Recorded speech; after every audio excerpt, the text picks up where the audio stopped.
इसलिए तो पढ़ाया था।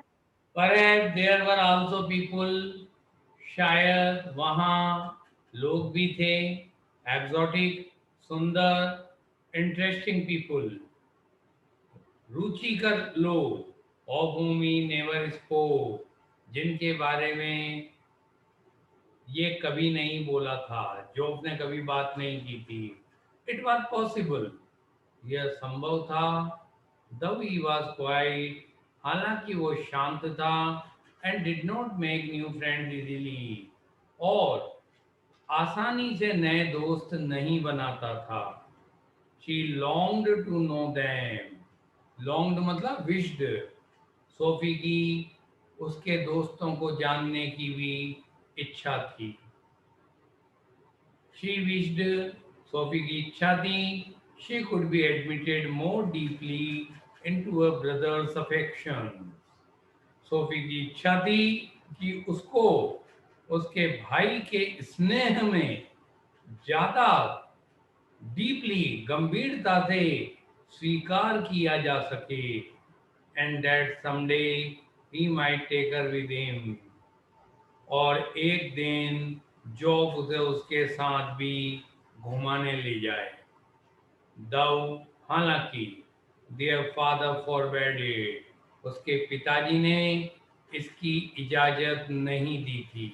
फॉरबिड की second form forbade, and job had never expressed an opinion, और जॉब ने भी सोफी को घुमाने के बारे में कभी अपनी राय नहीं बताई थी कि मैं ले जाना चाहता हूँ या नहीं ले जाना चाहता।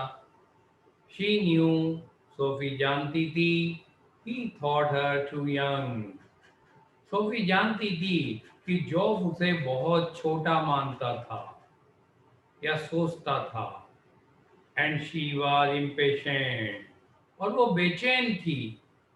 She was conscious of a vast world out there waiting for her. Sophie उसके लिए इंतजार करती हुई वहां एक विशाल दुनिया के बारे में सचेत थी या सोचती थी। एंड शी न्यू इंस्टिंक्टिवली, और सोफी काफी इंस्टिंक्टिवली, सहज प्रवृत्ति से ये जानती थी, that she would feel as at home, कि वह भी घर जैसा ही महसूस करेगी, as there as in the city, जैसा वो शहर में महसूस करती थी, which had always been her home, जो हमेशा से उसका घर रहा था। It expectantly awaited her arrival, और यह दुनिया सोफी के आगमन का बड़ी आतुरता के साथ इंतजार करती थी। एक्सपेक्टेंटली, आतुरता के साथ, जिज्ञासा के साथ। She saw herself riding there behind Job, Sophie हमेशा अपने आप को जॉब के पीछे गाड़ी में सवार हुआ देखती थी। ये वाली लाइन भी आप सोफी के वाइल्ड ड्रीम्स में ऐड कर लें। छठा, wild dream. He wore new shining black leather, और सोफी ये कल्पना करती थी कि उसका भाई नया चमकीला ब्लैक लेदर, लेदर मीन्स चमड़े की जैकेट, वहाँ जैकेट का सेंस है, तो लेदर जैकेट पहन रखी थी उसने, ये सोचती थी। And she A yellow dress with a kind of cap, और उसने खुद ने एक पीले रंग की ड्रेस पहन रखी है, with a kind of cap, एक केप के प्रकार वाली। केप होता है ढीला कपड़ा। मूवीज में तुमने एक्ट्रेसेस को देखा होगा, जब उसका पहली बार मूवी की शुरुआत में जब एंट्री होती है एक्ट्रेस की, तो उसको बड़े स्टाइल से दिखाया जाता है। वो गाड़ी चलाती हुई आ रही है, जैसे मान के चलो यूं, बाल ऐसे घूम रहे पीछे, हवा में ऐसे तैर रहे यूं, और जो कपड़ा होता है ये कैप, चुन्नी टाइप ढीला कपड़ा, वो यूं उड़ रहा है हवा में बिल्कुल सीधा फ्लैट, वो कैप। तो वो कल्पना करती कि उसका भाई तो ब्लैक सुंदर शाइनिंग लेदर की जैकेट पहने हुए गाड़ी चला रहा है, और वो पीछे पीली ड्रेस में, कैप, पीली ड्रेस में बैठी है और कैप, एक कपड़ा पीछे यूं सीधा जा रहा है उसके एक हवा से। दैट फ्लू आउट बिहाइंड, जो पीछे की ओर उड़ता था। ये सोचती थी वो, ये भी वाइल्ड ड्रीम है उसका। There was the sound of applause, और ये भी एक वाइल्ड ड्रीम है कि वो भाई बहन दोनों गाड़ी में जा रहे हैं और एक एप्लॉज, तालियों की, तालियों की एक गड़गड़ाहट की आवाज आ रही है बोलते दोनों भाई बहनों को देख के। A the world rose to greet him, मानो की दुनिया उनका अभिवादन करने के लिए खड़ी हो गई हो। ऐसे ऐसे वाइल्ड ड्रीम देखती थी वो। He sat frowning at the oily component, और जबकि भाई साहब उधर कहाँ बैठे हुए हैं, वो तो ऑयल कंपोनेंट, एक तेल की कंपोनेंट, तेल की एक सामग्री पर फ्राउनिंग, भौं तेराता हुआ या त्योरियां चढ़ाता हुआ बैठा था। ही क्रेडेड इन हिज हैंड, जिसे उसने डब्बे को अपने हाथ में ले रखा था और उसको यूं ऐसे देख रहा था बैठे बैठे। एज दाउ, जैसे कि इट वर ए स्मॉल डम एनिमल, मानो वो ऑयल कंपोनेंट का जो डब्बा है वो एक छोटा गूंगा जानवर हो, ऐसे देख रहा हो। And he was willing it to speak, और वह ये इच्छा कर रहा था कि वो कुछ बात करे उससे, तो यूं देख रहा है, बोल बोल बोल, वो डब्बा बोलेगा उससे। तो सोफी उसके पीछे गई, भाई के, और जॉब के पीछे जाकर बोली, आई मेट डैनी केसी, मैं डैनी केसी से मिली थी। सोफी सैड, सोफी ने कहा। He looked around abruptly suddenly, job ने अचानक इधर उधर देखा। कहाँ, वेयर, कहाँ मिली थी? इन द आर्किड, बाजार में मिली थी। फनीली इनफ, बहुत मजा आया भाई। इट इज नेवर ट्रू, भाई ने मना कर दिया, सही नहीं है तेरी बात, झूठ बोलती है। आई डिड टू, अरे मिली, मैं मिली हूं, मिली थी। यू टोल्ड डैड, तो जॉब ने बोला, डैड को बताई तूने ये बात? शी शुगर हेड, उसने उसका सिर नकारात्मक हिलाया। चेस्टन एट इज अनअवेयरनेस, उसकी अनअवेयरनेस, उसकी मूर्खता पर चेस्टन होते हुए, नाराज होते हुए, that he was always the first, या कोसते हुए, चेस्टन कोसते हुए, उसकी अज्ञानता पर कोसते हुए, that he was always the first to share secret, कि उसे ये भी पता नहीं है कि उसका भाई उसके सारे सीक्रेट जानने वाला पहला शख्स होता है, और इसको यही पता नहीं, मैं डैड से पहले इसको शेयर करती हूँ हर बार। आई डोंट बिलीव इट, मैं इस बात पर विश्वास नहीं करता हूँ। There I was looking at the cloth in Royce window, उसने कहानी बना दी सोफी ने, देखो मैं वहां है ना रोएस की खिड़की में कपड़ों को देख रही थी, दुकान का नाम है रोएस। व्हेन समवन केम, तभी कोई आया, एंड स्टूड बिसाइड मी, और मेरी बगल में खड़ा हो गया। एंड आई लुक्ड अराउंड, मैंने चारों तरफ नजर डाली। And who should it be, और कौन होना चाहिए बट डैनी केसी, सिवाय डैनी केसी। जो बोला, ऑल राइट, चल ठीक है, what does he look like, चल ये बता, तू उससे मिली है तो बताओ दिखता कैसा है। ओ कम ऑन, अरे मान जा, you know what he looks like, तू खुद जानता है कि वो कैसा दिखता है।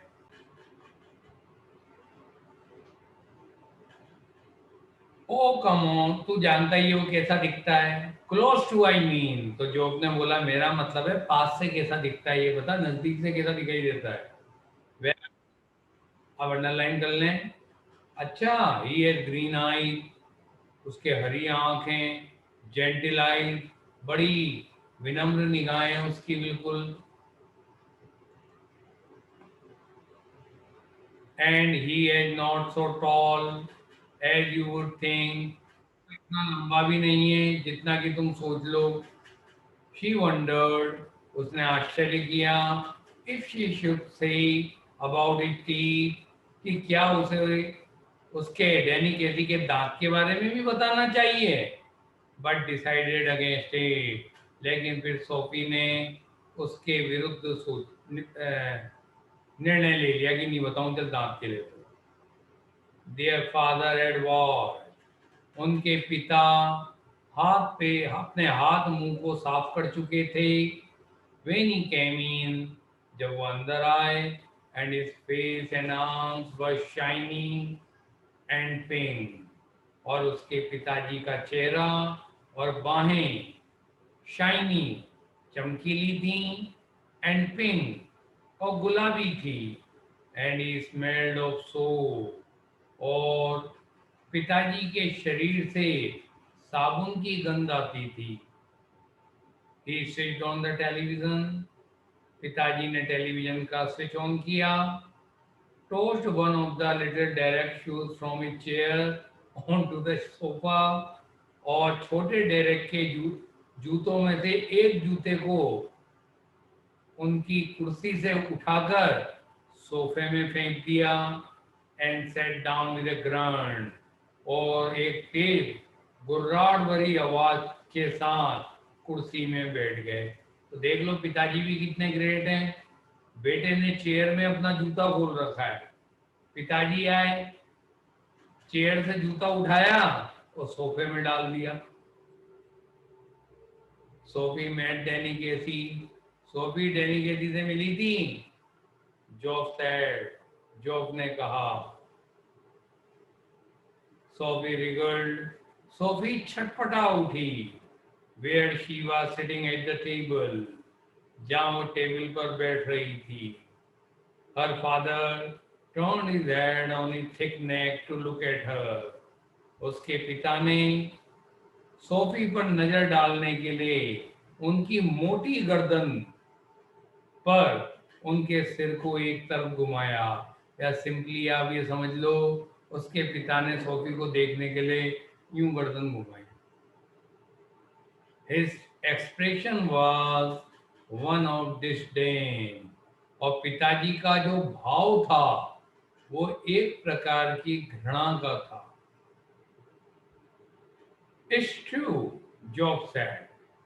जॉब ने अपनी सिस्टर का फेवर करते हुए बोला, डैडी सही बात है, वो मिली थी। तो पिताजी ने टॉन्ट मारा, I once knew a man, मैं भी है ना एक आदमी को जानता था, who had known Tom Finney, जो टॉम टॉम फिने को जान चुका था या मिल चुका था। टॉन्ट मार रहा वो सोफी के लिए। His father said reverently to the television, उसके पिता ने टेलीविजन की ओर मुंह करते हुए श्रद्धा पूर्वक कहा, but that was a long time एगो, ये बहुत पुरानी बात थी। तो जॉब को पसंद नहीं आया कि पिताजी उसकी सिस्टर के लिए ऐसा बोल रहे हैं, टोंट मार रहे हैं। तो बोला, जो यू टोल्ड अस डैडी, आपने बता दिया मैं ये बात पहले भी, बार बार मत सरकाओ। तो पिताजी समझ गए बेटा नाराज है, तो बोले, KG might be that good someday, KG एक दिन बढ़िया खिलाड़ी बन सकता है। सोफी को पसंद नहीं आया कि एक दिन क्या बन सकता है। वो बोली, बेटर देन दैट इवन, वो अभी भी औरों से अच्छा ही है। He is the best, best है डैनी केसी। तो पिताजी बोले, if he keeps his head on his shoulder, यदि डैनी केसी उसके कंधों पर उसके सिर को बनाए रखता है। क्या मतलब हुआ समझे? कंधों पर सिर रखना, समझदारी पूर्वक चलना, टर्म है। नहीं तो क्या, सिर तो कंधे पर ही रहता है हमेशा, हाथ के ऊपर कोई ना सिर आता है।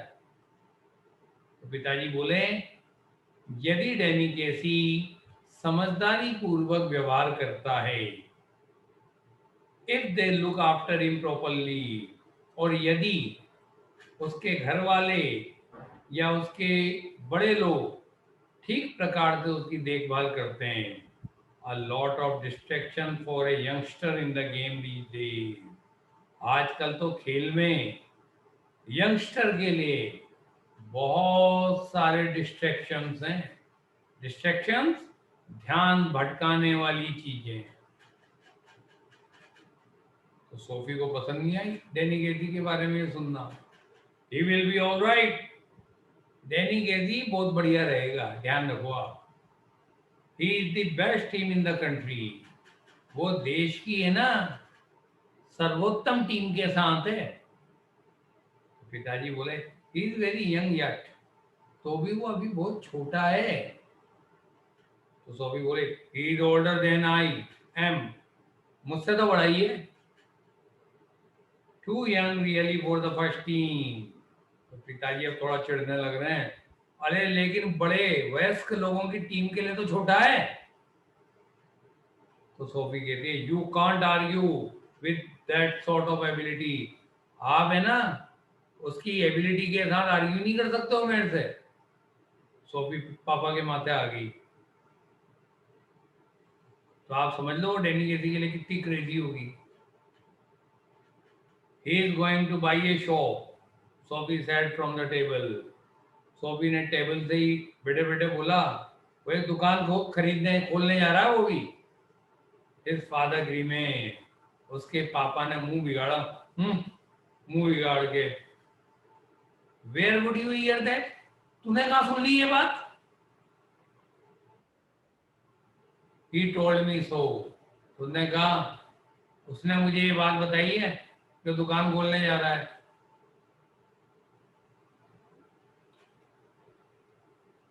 He muttered something inaudible. पापा कुछ न सुनने योग्य आवाज में बुदबुदाए. मतलब अपने मन में गालियां दे रहे हैं अपनी बेटी को. अरे पागल नहीं की. तो वो कुछ न सुनने लायक आवाज में बुदबुदाए and dragged himself round in his chair. और अपने आप को चेयर में पीछे की ओर ऐसे यूं करके ड्रैग किया. This another of your wild story. ये फिर तेरी पागल जैसी कहानियों में एक कहानी है ना. तो जॉब अपनी बहन का अपमान नहीं सुन सकता. वो बोला कि madam in the arcade. Sophie है ना बाजार में मिली थी उससे. जॉब ने कहा एंड टोल्ड हिम. और पापा को बताया हाउ ही डेड मी. कैसे कैसे किस प्रकार की उसकी मुलाकात रही थी. वन ऑफ दी डे इन दिनों में से किसी दिन है ना you are going to talk yourself into a lot of trouble. Sophie से बोले तू इन दिनों में किसी दिन ऐसी बातें करके अपने आप को मुसीबत में डालने जा रही है. Her father said aggressively. उसके पिता ने आक्रामक अंदाज में कहा. Job knows it is true. तो सोफी बोली जॉब जानता है ये बात सही है मैं मिली थी. Don't you Job. नहीं जानता क्या तू मैं मिली थी ना देख. तो पापा बोले ही वॉन्ट बिलीव यू. तो जॉब बोला ही वॉन्ट बिलीव यू. पापा तुम पर विश्वास नहीं करेंगे. दो यू वुड लाइक टू. हालांकि वो इसे पसंद कर रहे हो तेरी बात को लेकिन तेरे पर विश्वास नहीं करेंगे पापा. ये ध्यान रखना.